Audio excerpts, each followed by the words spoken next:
having, but the enjoyment of what one has that counts. Kasi baliwala naman kung napakarami mong mga ari-arian, hindi mo naman na-enjoy.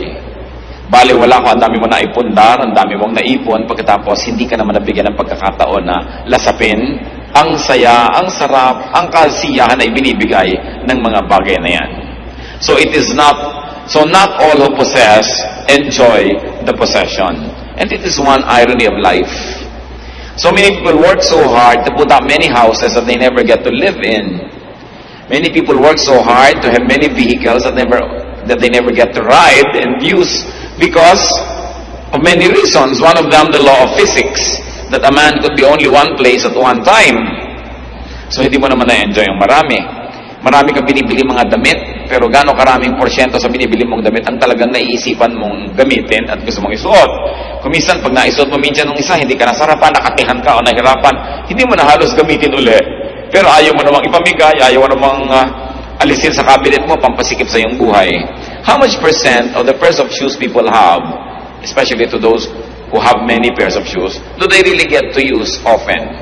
So sabi, ang dami-dami ng taong pinagsisikapan, pinupundar, pero hindi naman niya ito na-enjoy. And what is the lesson that Solomon is trying to teach us? Enjoy what you have. So you must survey your surroundings, inventory your possessions, and enjoy them all. Isang mahalaga na apat natin nakikita na bubuklat. Subukan nyo magbuklat kayo ng mga cabinet, marirealize, ay may ang ganda pala akong panyo dito, ay may maganda pala akong pamaypay, may maganda pala akong ganun, pero hindi ginagamit. Kasi baka maluma, baka masira, kasi maganda. Pero naluma na ng naluma, at kung hindi man yun ang naluma, kayo ang naluma. No? Kaya mamaya, hindi nyo na rin yan nagamit. Kung minsan magbubukas ka ng mga cabinet ng mga pagkain, ang daming magagandang mga canned goods, masasarap, nag-expire na sa katagalan, ay pinag-iintay ng special visitor para buksan, at naluma na at nakuba na yung lata na baliwala. Solomon is saying, baliwala ang lahat ng iyong tinamasa, pagkatapos inipon, yung pala hindi mo naman magagamit. So every so often as possible, you must take a look and take an inventory of what you have and decide to enjoy what you have. And if you think that you cannot enjoy it in the next 3 or 6 months, give it away. No? Pati po mga damit natin, pagka hindi niya nagamit ng 6 months yan, in the last 6 months, ibig sabihin hindi niya na magagamit yan, ipamigay nyo na para magamit na yan ng iba. Kasi laging hiniwalay mo na, gusto mo na ipamigay, pero nung tingnan mo ulit, teka, maganda pa to, balik na naman sa cabinet. No? Pero ang nangyayari lang, nagiging liability. Do not be obsessed with conservation. Do not be obsessed with preservation. Na baka pag ginamit natin ang sofa, masira. Baka pag ginamit natin yung magandang tea set, mabasag. Baka pag ginamit natin yung magagandang baso, mabasag yung isa, hindi na sila pares-pares. Kasi kung nabasa, kung nasira, naluma, sa paggamit, sulit yon. Pero kahit bagong-bago at ang ganda-ganda, naghihingalo ka na, namatay ka na, hindi mo nagamit, yun ang baliwala. Yun ang sayang. And many people don't want to use precious and beautiful things for fear of losing them. Alam niyo yung kasabihan, something's lost and something's gained in living every day. So kung meron kayo isang magandang bagay at ginamit nyo at saka gagamit nyo na wala tuloy, ganun talaga buhay. Talagang may nawawala, may dumadating, may umaalis. Pero hindi nga nawawala dahil naka-estante, naka-cabinet, naka-lock. It's as good as wala. Kasi hindi natin nagamit. Ang dami mga tao, ang dami nilang Bibles. Pag-araw naming Bible, pero isa lang naman ang ginagamit nila, you give it away. So that people will have good use for your Bibles. Except if you're a scholar and you're always wanting to refer to different versions, but give them away. Ang dami nating gamit, kahit tayo tinatawag na mahirap o hindi tayo mayaman, ang dami pa rin nakatago. Ang kagandang mga panyo, mga bordado, hindi na nagagamit kahit kailan. Yung pala hahawakan niya pagka siya'y nakaburol. Ay, ang ganda ng panyo ng patay. So, gamitin. Do not be obsessed with fear of breaking things. Ganun talaga, things get broken. Parang natatakot ka palang mabalian, so hindi ka na nag-sports. Natatakot ka palang malunod, so hindi ka na lumangoy o nag-swimming. Natatakot kang bumangga yung sasakyan, so hindi ka na umaalis ng bahay. Dapat ang tao na bubuhay siya ng buong buhay, ginagawa niya lahat ng pwede niyang gawin para makaiwas siya sa mga sakuna at ipinapasa Diyos na niya yung resulta nun. But go on living, because life is short. As we have been told that life is 70 years. And if one was very healthy, probably 80. Pero hanggang doon pa rin yun, maiksi yun, kaya hindi dapat sinasayang ang mga sandali. Karamihan, itinuturo sa mga pulpit na tulad nito, sa mga religious gathering, na lagi na lang magtiis ka, magtipid ka, pero hindi yun ang nakikita natin talaga itinuturo sa Biblia, lalo ni Solomon. Because God likes us to have a full life. Life is a gift from God. It is not a problem to be solved. It is a gift to be enjoyed. And a very high level of spirituality is to find the maximum enjoyment in life that God has pre-designed and God has preordained for His people to enjoy. Hindi naman tayo nilikha ng Diyos para parusahan o torturen. Nilikha niya tayo para lasapin natin ang kanyang kabutihan at ang lahat ng kagandahan ng kanyang loob. Of course, things will wear out, things will depreciate, things will fade and tarnish, even disintegrate. But if that happens, well, you are deriving enjoyment and satisfaction from those things, then they would have served their purpose. Basta gamit ang gamit, sulit. Pero kung hindi lang gagamit, baliwala. Bibili ng pagkaganda-gandang sofa, tatakpan ng plastic, at nakaupo sila lahat sa mga bangko, nakaupo sa tabo, sa lata, sa lalagyan ng floor wax, no? Dahil ayaw gamitin ang sofa. Meron ang ganda-gandang kusina, tapos nandun sa dirty kitchen gumagawa. Ano sasampahin mo? Sabi, good morning kusina, ayaw kitang galawin, no? Gagawa ng mga magagandang mga ilaw, tapos ayaw pasindihan. Bakit pa? No? So, kailangan ang tao nagpapasalamat sa Diyos. At isang paraan ng pagpapasalamat is to enjoy what God gives us. Parang kayo, pag nagregalo kayo sa isang tao, ang gusto nyo makita, ginagamit niya yon. Hindi itinatago lang niya sa estante. Ako mayroong isang tao na tuwing Pasko nireregaluhan ko noon, ngayon tinigilan ko na kasi hindi ko nakikita ang ginagamit. Nakalak lahat sa cabinet. Sayang lang. Baliwala. Sumusulit lang yan pag ginagamit. At kung nasira, nawala, habang iniingatan mo naman ang nangyari yun, hindi, get on with life.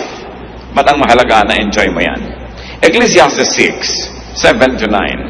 All man's efforts are for his mouth, yet his appetite is never satisfied. What advantage is a wise man over a fool? What does a poor man gain by knowing how to conduct himself before others? Better what the eye sees than the roving of the appetite. This too is meaningless, a chasing after the wind. Pag atin pong inanalyze ang philosophy ni Solomon, masyadong deconstructive kung minsan dun sa nakasanayan ng marami na dapat gawin. Kasi sabi niya, ano ba napapala nung mahirap na sobrang magpagod para mag-aral ng mga bagay na ikasisiya ng mga mayayaman? No? Ay, wala naman. Mamatay ka rin. Mamatay siya, mamatay ka rin. Sabi, ano ba ang mapapala nung marunong kaysa doon sa mangmang? Pareho rin niyang mamamatay at pareho rin maaagdasyan. Now, let us not take these things very, very literally. Hindi niya sinasabing baliwala na mag-aaral ka ng manners o i-refine mo yung mga paraan ng pamumuhay. Hindi niya sinasabing baliwala yung matuto ka kasi siya nga nag-aaral din na nag-aaral. Ang ibig lang niyang sabihin, don't be too serious about these things.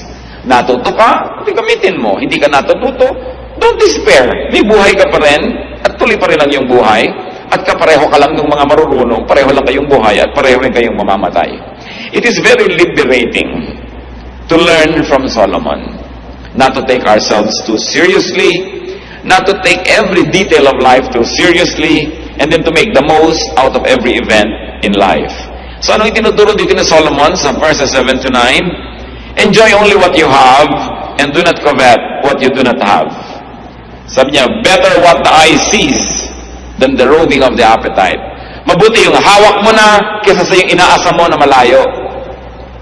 So sabi niya, kung anong meron ka, yun ang iyong enjoyin. Marami pong tao miserable, hindi masaya, hindi kontento. Kasi kung ano yung meron sila, hindi yun ang kanilang ina-enjoy. At kung ano yung wala, yun ang inaasam. Hindi na magtutugma kahit kailan yung supply at demand. At lagi na lang siyang, laging parang kulang. Parang sabi ni Percy Bysshe Shelley, isang Ingles na makata, we look before and after. We don't look at the now. We look before and after and pine for what is not. Ang hinahanap ay yung wala. Ang gusto ay yung hindi pwedeng mangyari. Kaya lagi na lang kulang at kulang. Mga kapatid, anong ibig sabihin to enjoy what you have? and not to covet what you do not have. It can mean misery, it can mean happiness, kung naintindihan natin ang ibig sabihin nun. Lahat ng tao, meron po tayong pag-aari. Meron tayong atin. Meron tayong sariling bahay. Kung hindi man, nire-rent mong bahay, o kaya nakikitira ka, arkinin mo sa iyong puso na ito yung bahay ko. Pero kung ang laging isipin mo yung bahay ng iba, hindi ka nasasaya. Ang bawat tao may trabaho, may profesyon, may ginagawa. Kung ang lagi mo kinakaingitan yung ginagawa ng iba, ano lang mangyayari sa buhay mo? Lahat tayo may kakayahan, may talento. Lahat naman tayo may ilong. May tao ba namang walang ilong? Pero laging ilong ng may ilong ang kinakaingitan mo at gusto mo maging korte ng ilong mo ang ilong niya, hindi ka talaga sasaya. Ang sinasabi ni Solomon, ayan ka, maraming binigay sa iyo ang Diyos. May mata ka, may ilong ka, may kamay ka, may kulay ka, yan ang kutis mo. Ba't laging gusto mong maiba yan? Kaya lagi ka nalang laging kulang, kaya lagi ka nalang hindi masaya.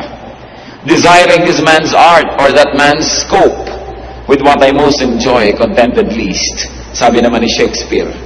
Lagi nila gusto ko yung kaya niya, yung ginagawa niya, yung talento niya. Kaya tuloy nagsisikap ang tao at sabi ni Solomon, napakaraming pagsisikap ng tao dahil lang sa inggit sa kapwa. Kaya lang naman aral lang aral, hindi naman dahil gustong matuto, dahil gusto niya mas mataas yung grade niya kaysa sa kanyang classmate.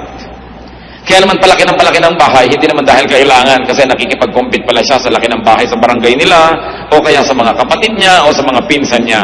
Sabi niya, so much of what man does is born out of envy. Kaya nakikipag-compete. No? Tama na sana yung kanyang waistline, pinapalit pa kasi nakikipag-contest pala siya sa isang mas maliit naman yung baywang. Hindi ka natitigil dahil sabi nga sa Desiderata, there will always be the greater and the lesser person than yourself. So what is important is for you to be at peace with yourself. Ito yung height ko, ito. Ito yung weight ko. What I'll do is I'll do my best so that I'll be healthy, pero kung talagang doon na lang, ito ako. Ito yung kulay ko, ito yung buhok ko. Kaya napakaraming tao nakakalbo. Sa dami na nang inilagay ng mga asupre sa ulo para mag-straight ang hair. No? Kung kulot ka ba, di kulot. Marami ka pang mahuhuling insekto. Bakit laging kailangan iba? No? And because of the evils of advertising that forever makes you unhappy with yourself, forever making you covet what other people are and what they have, then people end up being unhappy. So do not covet what you do not have. Ecclesiastes 6:10 to 11.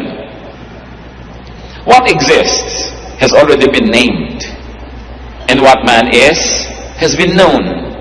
No man can contend with the one who is stronger than he. At sino yung nire-refer dyan na stronger? Ang Diyos. The more the words, the less the meaning. And how does that profit anyone? So what is Solomon trying to say? That life has been pre-designed. Huwag ka na makipagtalo na may gravity. Meron talaga. No? Di ba ang laging ginagawa ng mga beauty products? Defy gravity. No? Para ka magwawagi, ay talaga namang may gravity. No? Lagi na lamang na yung araw ginagawa mong gabi, yung gabi ginagawa mong araw, wala nang tugma. Laging lihis. Sabi, huwag ka na lang makipag-contest dun sa nakatakda na. Mag-adjust ka na lang, sasaya ka pa. It is pointless to argue with God. Meron pang, bakit ba ako naging Pilipino? Sana dapat ako Eskimo. Pilipino ka nga, kahit mag-isay ka dyan, mapapalitan mo ba yung katotohanan na yon? So, magpakabuting Pilipino ka na. Maraming, bakit ba ako'y pinanganak na mahirap? Mapapalitan mo pa ba yung araw ng iyong kapanganakan at ang iyong sitwasyon? So, gusto mo palang umasenso, paasensohin mo lang sarili mo. Pero huwag mo nang sisihin yung mga magulang, sisihin mo lumaki ka sa isang pulo, sa isang probinsya, kasi ganito, kasi ganyan. Sabi ni Solomon, walang mangyayari. Nakatakda na yan. Mag-adjust ka na lang, sasaya ka pa. So it is pointless to complain about life. Dahil sabi niya, how can you find somebody who is strong? Meaning God. If God in His infinite wisdom has so ordained that this is going to be like this, then let it be. Samantalang hindi naman naniniwala ang inyong lingkod na bawat detalye ng buhay natin ay nakaguhit na, nakasulat na at nakatakda na para lang isang script na babasahin, pero may general framework ang buhay na talagang nakatakda at hindi na yun naiiba pa. Yung mga detalye na lang how you deal with it. Halimbawa, talagang tao ay mamamatay. Kung nakatakda yun, may magagawa ka ba para ibahin yun? Pero siguro naman, kung nag-iingat ka sa buhay at kinakasihan ka ng magandang panahon, mapapahaba mo ang iyong buhay kaysa sa iba na hindi maingat. Pero kahit mapahaba mo pa ng plus 20 years yan, mamamatay ka pa rin. Na kahit anong gawin mo, ang tao talaga ay nakakasakit. So kung lagi ka nalang takot na takot magkasakit, hindi ka na nagkaroon ng life because you're always afraid that you might get infected, then you will be miserable. May general rules. Those are unchangeable. But the details you may influence with your character, with your prayer, and with the way you live your life. But there are unchangeable realities that we really simply have to accept. At mas tahimik ang buhay kung hindi tayo makikipagtalo at makikipagtuos sa bawat ganon. Merong mga ganyan mga tao pagka gusto ninyo magpahinga, gusto niya maging active. Pag gusto niya maging active siya, pahinga. In one family, it is horrible to have a member like this. Lahat kayo gusto niyo mag-outing, biglang gusto niyo mag-stay home. Yung kung kayo north say south, kung kayo east say west, laging kalaban ng kalaban ng kalaban. There's always contention, there's always stress, and there's very little relaxation and happiness. So sabi nga, umayon. No? Umayon. Umayon sa panahon, may tag-init, may tag-lamig. Mga Pilipino lang ang init. Para naman bago ng bago, dito ka na nga lumaki, dito ka na tumanda, naninibago ka ba na mainit pag tagaraw? Ang init, ang init. Talagang ganun, mainit ka dito Mabuti ka, mainit dito sa atin. Yung ibang tao, namamatay naman sa lamig sa ibang lugar, no? So, laging baligtad. Alam niyo ba na isa sa mga pinakamabiling tsokolate sa Amerika na tinatangkilik ng mga Pilipino? Choknat. Nung nandito sa Pilipinas, walang inasam kundi kumain, no? Ng mga western products sa tsokolate. Mga nasa Amerika na, choknat ang pinagkakaguluhan. Skyflakes. Pinagkakaguluhan yan, no? Sa mga tindahan ng mga Philippine food sa Amerika. Kung ba't nung nandun, ang inaasa mo yung pagkain dito, nung nandito, ang inaasa mo yung pagkain doon, kaya hindi na kahit kailan mag-swak. Pagka nandito, nagbabakasyon, ay sa Amerika, ganito, mabuti pa sa Amerika, mabuti pa sa Amerika. Pero pag nandito mo sa Amerika, ay, alam mo sa Pilipinas, ganito, ganon. Kahit sana lang siya lumagay, hindi siya masaya. Dapat pag binuksan mo ang iyong maleta, isang araw ka lang nandun, treat it as your home and make it your home. Adjust. People who adjust become happier. And Solomon says that the more argumentation, the more philosophizing, the less sense. So the silence of the wise is more enriching than the speech of fools. Binanggit niya yan. The fools are always talking. They're always complaining. Silence is a speech. Kaya even the silence of God can be the answer to our prayers. It's already the answer. Silence. Pagka tayo may mga tinatanong, hindi sumasagot. Huy, sumagot ka. Silence is the answer. No? Nagte-text ka sa tao, hindi ka sinasagot. Ba't di ka sumasagot? Gusto mo sabihin, yung hindi ko pag-text sa'yo, yun ang sagot ko, ayoko makipag-text sa'yo. Yun ang sagot. Hindi mo ba kayang maintindihan yung silence? When yet Solomon is saying, people are always talking, and fools are always displaying their ignorance by talking a lot. And especially when you talk against life. When you talk against who you are. Tayo mga Pilipino, mahilig pababain ang sarili natin. Laging talking against Filipino-ness, against our culture, against our country. So anong nangyayari? May nasosolve ba tayo? Wala din. Dahil may kapangyarihan po yung spoken word. It is very mysterious, but usually what you always say, begin to happen.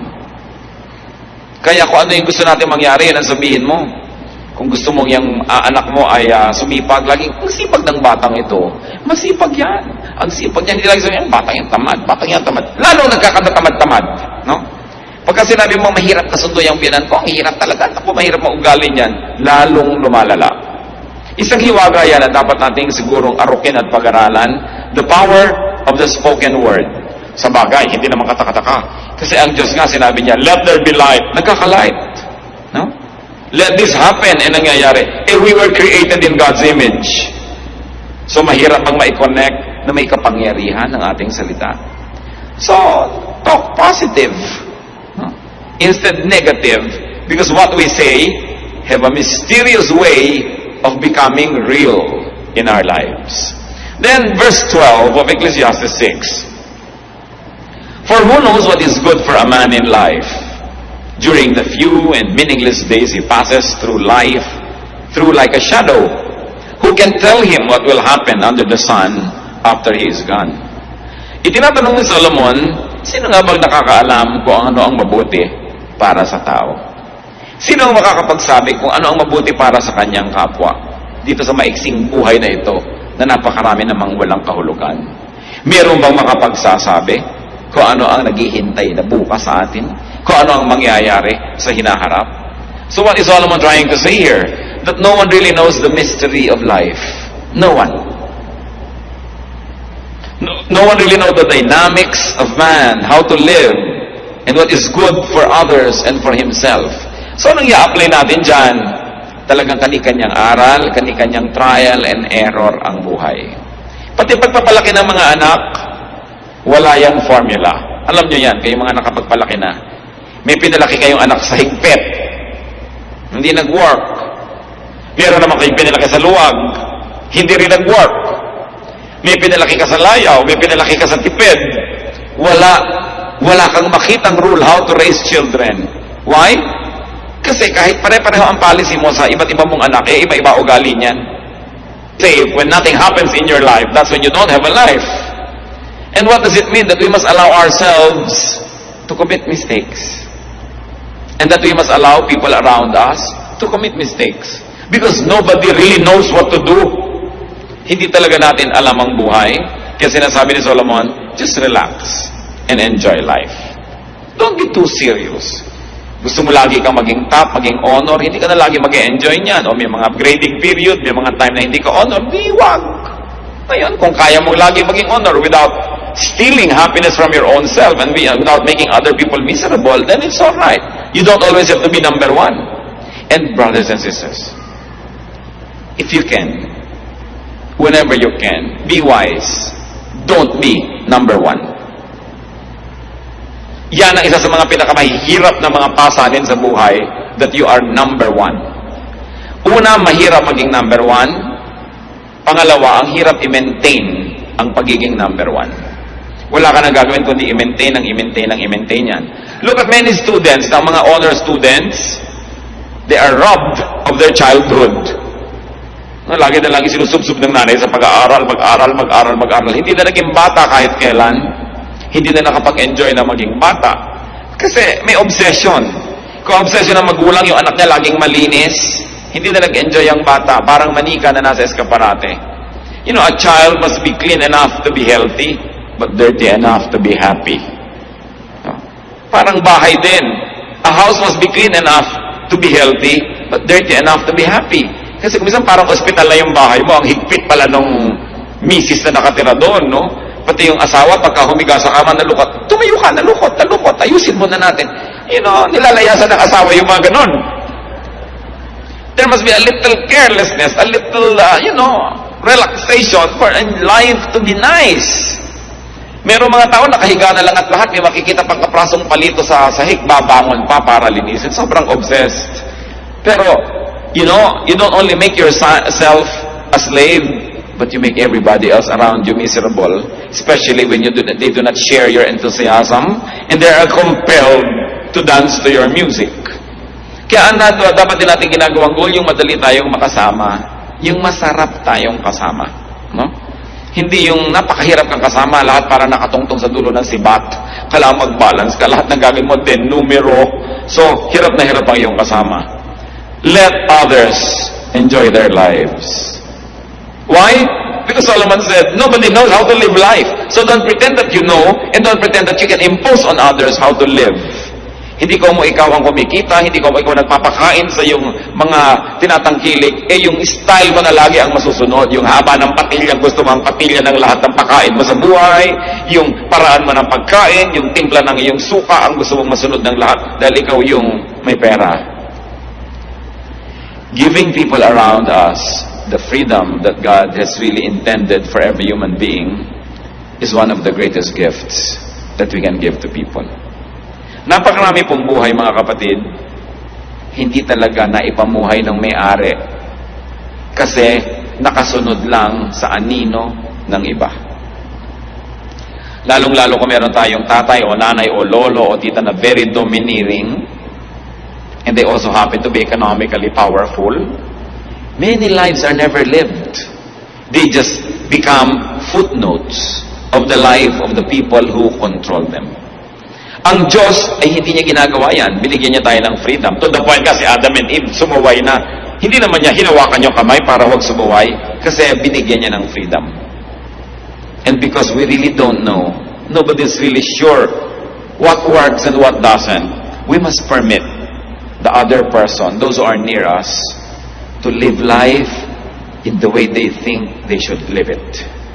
We should not even impose our morality, even our religious beliefs on others, because even a religious belief is very personal. Ayaw mong kumain ng ganito, huwag mong ipilit sa iba. Ayaw mo ng ganitong gawin dahil sa iyong morality, huwag mong ipilit yan sa iba. Kasi tayo, isa-isa, kanya-kanyang haharap sa Diyos. Kanya-kanya tayong mananagot. Ecclesiastes 6:12, for who knows what is good for a man in life? Talagang napakaraming susubukan mo para mo malaman. No one really knows what is good for a man in life. Tanong, lahat ba ng mga financial advisor mayaman? Diba ang dami ngayon, may bagong profession ngayon sa bangko, yung wealth manager. Ang itatanong mo na, teka muna, wealthy ka ba? Hindi po, empleyado po ako dito. Anong malay mo na mag-manage ng wealth ko? Wala ka naman palang wealth, no? At hindi mo naman pala nagawang wealthy ang iyong sarili. Mga counselor, no, kaya kung counselor, itong tama. Teka, tahimik ba ang buhay mo? Payapa ba kayo mag-asawa? No? Tahimik ba ang iyong pamilya? Tapos counsel ka ng counsel dyan. So, do all counselors enjoy a peaceful life? Are all doctors healthy? Are all caregivers strong? Are all preachers godly? Can fortune tellers tell their own fortunes? Bakit marami manghuhula na mamatay, hindi nila nahulaan na mamamatay sila? No? Can all fortune tellers foretell their own future? Are parents and elders always right? You know that the answer to all this is no. So who are we to impose on others? Ang Diyos ang lumikha sa bawat isa sa atin. Meron tayong mga hiram na mga roles. May authority ka over your children, over, or your students, kung teacher ka. Pero hiram na role lang yon kasi ang tunay lang na authority, Diyos. At ang Diyos, God sets people free. God allows people to know even through elimination and through committing an error. So they say, it was wrong, then I know I'm better now. We must never live the lives of others for them. At yan ang problema ng mga taong sobrang dominante. Control natin ang lahat. Let go. Because they don't enjoy and neither do you. Since no one really knows and understands life, we should be cautious in giving advice, in imposing our beliefs on others. Ecclesiastes 6:8, what advantage has a wise man over a fool? What does a poor man gain by knowing how to conduct himself before others? The obvious answer is wala. Wala naman. So kaya, ang tanong, ano ngayon ang mahalaga sa buhay? Ang dami ko lang nakita mga turista sa iba't ibang panig ng mundo. Pagkatatanda na, talagang halos gumapang na lang sa 3 hakbang, halos hindi na maka-enjoy, noon pa nila naisipang mag-tour. Because one of the ironies of life is, retirement money nila yon, hindi naman ibibigay sa kanila habang malakas pa sila. So you see, yung mga biro ng buhay, kung kailan ka nabigyan ng pera, yung hindi ka na makakagalaw, so, dapat minamaximize natin habang tayo may lakas, habang tayo may kamataan na lalalabi sa ating katawan, i-maximize yun na yung pwedeng gawin. Because you are not sure if your strength will stretch together with your years. Kaya sayang yung hindi ko pa ito nagawa noon, hindi ko pa nagawa. That's why we counsel young people not to marry very early. Kasi pag nag-asawa ka, lalo nagkaanak ka na, ang dami mo nang hindi magawa eh. No? Na dapat sana, sa edad mo na yun, nagagawa mo pa. Kaya nasisira ko, napakaaga ko minsan ang nagiging mga pag-aasawa, lalo't wala namang maraming pera. Live while you are alive. Kung atin pong kukuhanin yung central teaching ng Ecclesiastes, yun eh. God gave you life, live it to the fullest. Don't let others live it for you, and don't live their lives for them. So what do you have that you do not enjoy? Dapat siguro balikan natin yun. Ecclesiastes 6:9, better what the eye sees than the roving of the appetite. Mas mabuti pa yung nasa sayo kahit konti kesa yung malaki pero hindi naman sayo at inaasam mo lang. Ang ibig sabihin nitong si Solomon. Mag-review tayo mga kapatid. Anong meron kayo na hindi nyo na-enjoy? Maaaring mga material possessions, maaaring talent or skill, maaaring friendship and social skill, kasi hindi pwedeng walang-wala ka. Laging meron ka. May kaibigan ka, may kakilala ka, may kakayahan ka, may talent, meron kang damit, meron ka sigurong bahay, kung ano man yon. Pero isang pagtataksil sa kabutihan ng Diyos na yung meron tayo, hindi natin ma-enjoy. Pagkatapos, aasam-asam ka dun sa nasa iba at wala ka. Baligtad. At ito pong Ecclesiastes 6:9 na ito, napakalinaw sa contemporary English version. Sabi, it is better to enjoy what we have than to always want something else, because that makes no sense. It makes no more sense than chasing the wind. Aming Diyos, kami po ay nagpapasalamat dahil marami kayong binibigay sa amin. Kung kami binigyan mo ng anak, salamat. Kung kami binibigyan mo ng asawa, salamat.